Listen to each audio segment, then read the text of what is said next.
Hello everyone, welcome to study Sutra पीआर। आज की इस वीडियो में हम डिवेंचर रिडम्पशन से रिलेटेड 25 एमसीक्यूज़ करेंगे। ये एमसीक्यूज़ आपकी प्रिपरेशन के लिए काफ़ी इंपॉर्टेंट होंगे, तो आप भी यहाँ से प्रैक्टिस कर सकते हैं। क्वेश्चन नंबर 1 है, रिडम्पशन ऑफ डिवेंचर मीन्स। ऋण पत्रों के मोचन का अर्थ है, मोचन को शोधन भी कहा जाता है। ऑप्शन ए है डिवेंचर्स होल्डर की राशि का रीपेमेंट है। बी है शेयर धारकों को डिवेंचर की राशि का रीपेमेंट है। सी है कर्मचारियों को डिवेंचर की राशि का रीपेमेंट है। या D none of the option. Option A right answer है, डिवेंचर होल्डर्स को उनका पैसा लौटाना ही डिवेंचर रिडम्पशन कहलाता है। क्वेश्चन नंबर 2 है, debenture can not be redeemed. Debenture को भुनाया नहीं जा सकता, प्रीमियम पर, एट पार पर या डिस्काउंट पर। या डी है हायर प्रीमियम परसेंटेज पर। ऑप्शन सी राइट आंसर है, डिवेंचर्स को कभी भी डिस्काउंट पर रिडीम नहीं किया जा सकता। क्वेश्चन नंबर 3 है, ऋण पत्रों के मोचन के उद्देश्य से किए गए लाभ से प्रतिधारण का प्रतिनिधित्व करने वाला एक रिजर्व कौन सा है। यहाँ पर पूछा गया है कि जब डिवेंचर्स को प्रॉफिट में से रिडीम करना होता है तो कौन सा रिजर्व बनाया जाता है। ऑप्शन ए है डिवेंचर रिडम्पशन रिजर्व, बी है कैपिटल रिजर्व, सी है जनरल रिजर्व, डी है none of the options. Option A right answer है, डिवेंचर रिडम्पशन रिजर्व। डीआरआर एक ऐसी गुल्लक होती है जिसमें कंपनी डिवेंचर को रिडीम करने के लिए अपने लाभों में से पैसा निकालकर इकट्ठा करती है। वास्तव में ये एक कागजी कार्रवाई होती है जहां पर कंपनी स्टेटमेंट ऑफ पी&एल से पैसा डीआरआर में ट्रांसफ़र करती है और फिर डिवेंचर रिडीम होने के बाद डीआरआर के बैलेंस को जर्नलिज्म में ट्रांसफ़र कर देती है। क्वेश्चन नंबर 4 है, जब कोई कंपनी अपने डिवेंचर को रिडीम करने के लिए अपने आरक्षित या संचित लाभ का उपयोग नहीं करती है, यह कहा जाता है। Option A redemption out of capital, redemption by conversion, redemption out of profit या none of the option. Option A right answer है, क्योंकि इसमें यह कहा गया कि आरक्षित यानी कि जो पैसा उसने अपने पी&एल में या किसी रिजर्व में इकट्ठा करके रखा हुआ है, उससे अगर वह अपने डिवेंचर्स को रिडीम नहीं करती है तो कहाँ से करती है, तो वह कैपिटल में से रिडम्पशन करती है। क्वेश्चन नंबर 5 है, डीआरआर के निर्माण को छूट है। ऑप्शन ए सभी बुनियादी ढांचा कंपनियां, बी है बैंकिंग कंपनियां द्वारा जारी डिवेंचर्स, सी है निजी तौर पर रखे गए डिवेंचर्स को जारी करने वाली कंपनियां, डी है ऑल ऑफ दी ऑप्शन।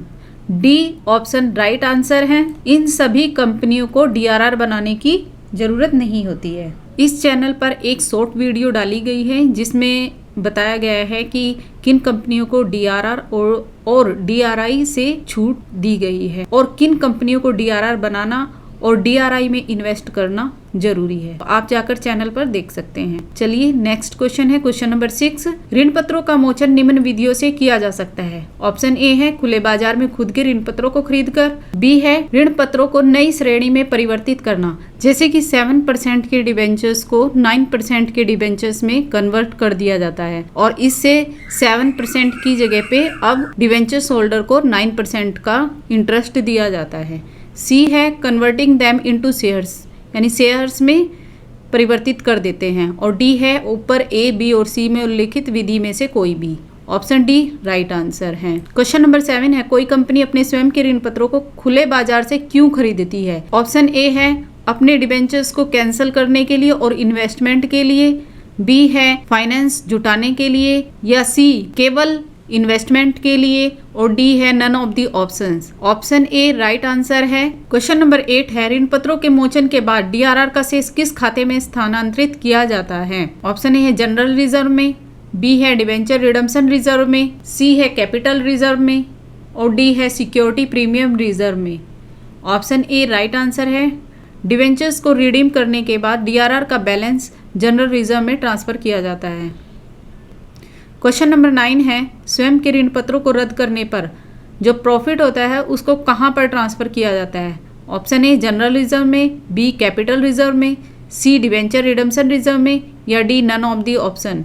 जब कंपनी के डिवेंचर्स की वैल्यू मार्केट में कम होती है तब कंपनी अपने ही डिवेंचर्स को मार्केट से कम दाम पर खरीदकर प्रॉफिट कमाती है, जो एक कैपिटल नेचर का प्रॉफिट होता है और वह कैपिटल रिजर्व में ट्रांसफर किया जाता है। नेक्स्ट है क्वेश्चन नंबर 10 परिवर्तनीय ऋण पत्रों को छूट पर जारी नहीं किया जा सकता यदि ऑप्शन ए उन्हें तुरंत परिवर्तित किया जाना है, बी है उन्हें तुरंत परिवर्तित नहीं किया जाना है, सी वे 5 साल के बाद भुनाए जा सकते हैं, डी है none of the above. Option A right answer है, they are to be immediately converted. Question number 11 है, जब डिवेंचर्स को एट पार पर इशू किया जाता है और प्रीमियम पर भुनाए जा सकते हैं, ऐसे मुद्दे पर जो लॉस होता है उसको कहां पर डेबिट किया जाता है? ऑप्शन ए है statement of profit and loss में, बी है debenture application and allotment account में, सी है loss on issue of debentures account में, या डी है premium on redemption of debentures account में। ऑप्शन डी राइट आंसर है। चूंकि हम यहाँ पर डिवेंचर रिडम्पशन की बात कर रहे हैं, रिडम्पशन के समय एंट्री की जाती है debenture account debit, debenture on redemption of debenture account debit to debenture holder account, और सेकंड एंट्री होती है debenture holder account debit to bank account.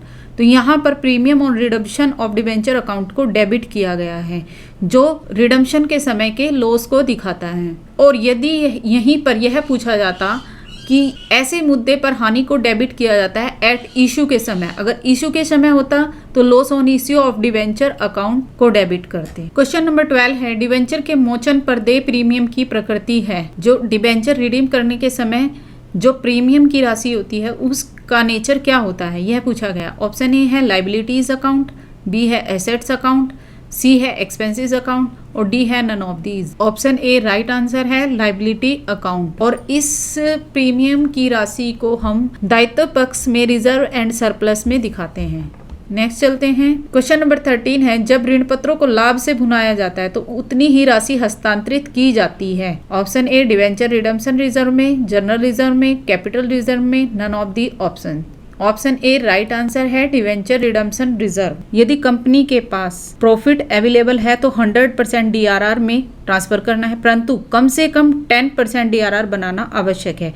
यदि प्रॉफिट में से डिवेंचर को रिडीम किया जा रहा है, जिस साल डिवेंचर रिडीम करने हैं उससे पहले वाले 31 मार्च तक ये बनाना आवश्यक होता है। क्वेश्चन नंबर 14 है, कंपनी अंश पूंजी तथा ऋण पत्र नियम 2014 के अनुसार शोधन के पूर्व ऋण पत्रों की राशि का कितने प्रतिशत से ऋण पत्र शोधन कोष का निर्माण करना होगा? ऑप्शन ए है 15%, बी 25%, सी 8%, D 10%। Option D right answer है।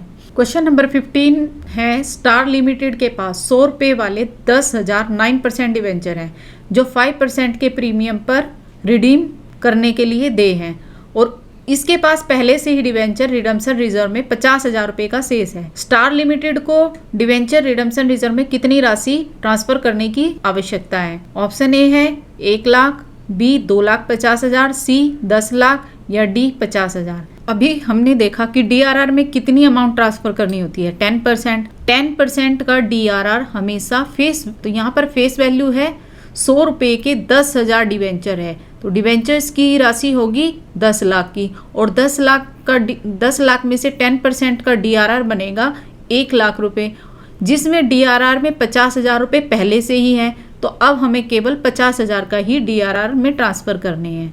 ऑप्शन डी राइट आंसर है। क्वेश्चन नंबर 16 है, उपेंद्र लिमिटेड ने अपने 22 लाख के 10% ऋण पत्रों को 10 रुपये वाले समता अंशों में 10% के प्रीमियम पर परिवर्तित किया। समता अंश पूंजी खाते को किस राशि से क्रेडिट किया जाएगा? ऑप्शन ए है 2 लाख से, बी 2,000 से, सी 20 लाख से, या डी 22 लाख से।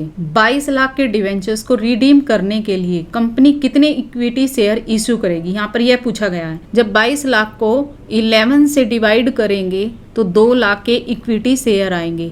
ये 10 फेस वैल्यू है और जो 1 है ये प्रीमियम है। 11 से डिवाइड करने पर जो 2 लाख आएंगे ये इक्विटी शेयर होंगे, और 2 लाख इक्विटी शेयर की वैल्यू होगी मल्टीप्लाई 10, यानी कि 20 lakh. Option C right answer है। यहाँ पर 2 लाख शेयर की फेस वैल्यू 20 लाख आएगी। क्वेश्चन नंबर 17 है, कंपनियों को वर्ष के दौरान परिपक्व होने वाले अपने डिबेंचर्स को अंकित मूल्य का कम से कम 15% जमा या निवेश करना आवश्यक है। ऑप्शन ए लिस्टेड कंपनीज को, बी है अनलिस्टेड कंपनीज को, सी है बोथ ए एंड बी, या D none. Option C right answer है। ये दोनों को ही 15% बनाना आवश्यक है, और जिनको आवश्यक नहीं है, DRR और DRI के नाम से इस चैनल पर एक वीडियो है, शॉर्ट वीडियो, उस पर जाकर देख सकते हैं। क्वेश्चन नंबर 18 है, टॉप रेमन लिमिटेड ने 100 रुपये के 1000 10% डिवेंचर को 10% प्रीमियम पर भुनाने का फैसला किया है। कंपनी को कम से कम निर्दिष्ट प्रतिभूतियों में निवेश करना होगा। ऑप्शन ए 15,000, बी है 16,500, सी है 25,000 और डी है 27,500। कंपनियों को DRI में 15% इन्वेस्टमेंट करना होता है और वह फेस वैल्यू का करना होता है। तो 1000 के डिवेंचर 100 रुपये वाले, इसकी फेस वैल्यू हो गई 1 लाख रुपीज़ और 1 लाख का 15% यानी कि 15,000। ऑप्शन ए राइट आंसर है। क्वेश्चन नंबर 19 है, अमर लिमिटेड ने 31 दिसंबर 2018 को प्रत्येक 100 रुपये के 2000 9% डिवेंचर को भुनाने का फैसला किया है, रिडीम करने का। कंपनी को निर्दिष्ट प्रतिभूतियों में या उससे पहले निवेश करना चाहिए। ऑप्शन ए 30 अप्रैल 2017, 30 अप्रैल 2018 या 31 जून 2017, 31 दिसंबर 2016। 31 दिसंबर 2018 को अगर रिडीम किए जा रहे हैं तो उससे पहले वाले 1 अप्रैल से 30 अप्रैल तक 15% DRI में इन्वेस्टमेंट करना है। ऑप्शन बी राइट आंसर है, 30 अप्रैल 2018, क्योंकि ये 31 दिसंबर से पहले आने वाला अप्रैल होगा। क्वेश्चन नंबर 20 है, डिवेंचर रिडम्पशन रिजर्व कब बनाया जाता है? ऑप्शन ए पिछले लेखा वर्ष के समापन पर, बी है चालू वर्ष के 30 अप्रैल से पहले, सी है मोचन शुरू होने से पहले या डी ऊपर के सभी। ऑप्शन सी राइट आंसर है, मोचन शुरू होने से पहले वाले 31 मार्च तक बनाना आवश्यक है। जैसे कि सितंबर 2023 में रिडीम करने हैं डिवेंचर्स, तब 31 मार्च 2023 तक DRR बनाना है। नेक्स्ट है क्वेश्चन नंबर 21, यदि डिवेंचर को भागों में भुनाया जाता है तो डिवेंचर रिडम्पशन रिजर्व होता है। ऑप्शन ए है भुनाए गए डिवेंचर के अनुपात में सामान्य रिजर्व में ट्रांसफर किया गया है, बी है भुनाए गए डिवेंचर के अनुपात में पूंजी रिजर्व में स्थानांतरित किया गया है, सी है सभी डिवेंचर भुनाए जाने के बाद जनरल रिजर्व में ट्रांसफर कर दिए गए हैं, डी है सभी डिवेंचर भुनाए जाने के बाद कैपिटल रिजर्व में स्थानांतरित कर दिए गए हैं। ऑप्शन ए राइट आंसर है, भुनाए गए डिवेंचर के अनुपात में सामान्य रिजर्व में स्थानांतरित किया गया है। जिस वर्ष में जितने डिवेंचर भुनाए जाते हैं केवल उतने ही डिवेंचर के DRR को जनरल रिजर्व में ट्रांसफर किया जाता है। क्वेश्चन नंबर 22 है, G&S लिमिटेड एक असूचीबद्ध अनलिस्टेड कंपनी के पास 100 रुपये वाले 10,000 8% डिवेंचर बकाया है, जिन्हें 10 प्रत्येक के प्रीमियम पर भुनाया जा सकता है, यानी कि इस पर 10% का प्रीमियम दिया जाता है। इनमें से 5,000 डिवेंचर को 31 दिसंबर 2020 को भुनाया जाना है। डिवेंचर रिडम्पशन रिजर्व होना चाहिए। ऑप्शन ए 75,000 का, बी 82,500 का, सी 1,50,000 का या डी 1 लाख का। तो डिवेंचर रिडम्पशन रिजर्व में ट्रांसफर की जाती है फेस वैल्यू का 10%। 10,000 डिवेंचर हैं 100 रुपये वाले, यानी 10% 1 लाख। 10 लाख का 10% 1 लाख हो गया जो DRR में डालना है। यदि यहाँ पर पूछा जाता कि जनरल रिजर्व में कितना ट्रांसफर करना है, तो यहाँ पर जनरल रिजर्व में केवल वही अमाउंट ट्रांसफर की जाती है। जैसे कि यहाँ पर 5,000 डिवेंचर को ही भुनाया जा रहा है, तो 5,000 डिवेंचर्स की वैल्यू होगी 5,000 × 100 5 लाख, और 5 लाख का 10% ही जनरल रिजर्व में ट्रांसफर किया जाता है। लेकिन यहाँ पर पूछा गया है कि DRR में कितना करना है, तो DRR में फेस वैल्यू का 10% DRR में जाएगा। ऑप्शन ए राइट आंसर है। क्वेश्चन नंबर 23 है, विकास बैंक लिमिटेड पर 50,000 रुपये बकाया है। 100 में से 5% डिवेंचर है, 10 के प्रीमियम पर भुनाए जा सकते हैं। इन डिवेंचर को भुनाया जाना है। वह राशि जो मुनाफे में से डिवेंचर रिडम्पशन रिजर्व के लिए अलग रखी जाएगी। 50 लाख, बी 12,50,000, 25 लाख या नील। ऑप्शन डी राइट आंसर है, नील, क्योंकि यह एक बैंक है और बैंक को कोई भी DRR बनाने की जरूरत नहीं होती है। क्वेश्चन नंबर 24 है, रोहन लिमिटेड एक लिस्टेड कंपनी है जो लाभ में से 100 रुपये के 10,000 डिवेंचर को 10% के प्रीमियम पर भुनाती है। वह राशि जिसे डिवेंचर के लिए अलग रखा जाना है, यानी कि DRR में ट्रांसफ़र करना है। DRR में 10% ट्रांसफ़र किया जाता है, लेकिन यहाँ पर ये एक लिस्टेड कंपनी है और एक लिस्टेड कंपनी को DRR बनाने की ज़रूरत नहीं होती। यहीं पर यदि यह पूछा जाता कि DRI में कितना ट्रांसफ़र करना है, तो वह 1 लाख का 15% 15,000 होता। लेकिन यहाँ पर लिस्टेड कंपनी को DRR बनाने की ज़रूरत नहीं होती, इसलिए ऑप्शन डी राइट आंसर है, नील।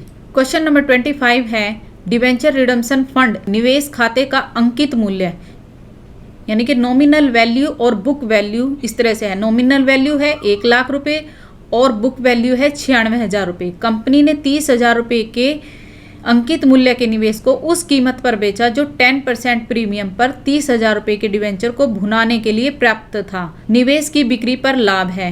यहाँ पर पूछा गया है कि इस इन्वेस्टमेंट को सेल करने पर कितना प्रॉफिट हुआ।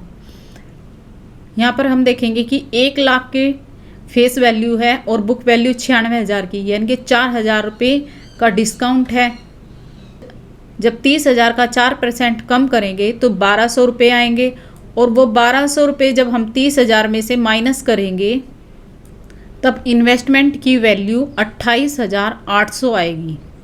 अब इन 28,800 वैल्यू की इन्वेस्टमेंट को बेचा जा रहा है 30,000 के 10% प्रीमियम पर, यानी कि 33,000 में बेचा जा रहा है। तो प्रॉफिट होगा 4,200 रुपये। ऑप्शन ए राइट आंसर है। Thank you for watching. Please channel को लाइक एंड सब्सक्राइब ज़रूर कीजिए ताकि मुझे मोटिवेशन मिले और मैं आगे भी वीडियो ऐसे ही आपके लिए लाती रहूँ।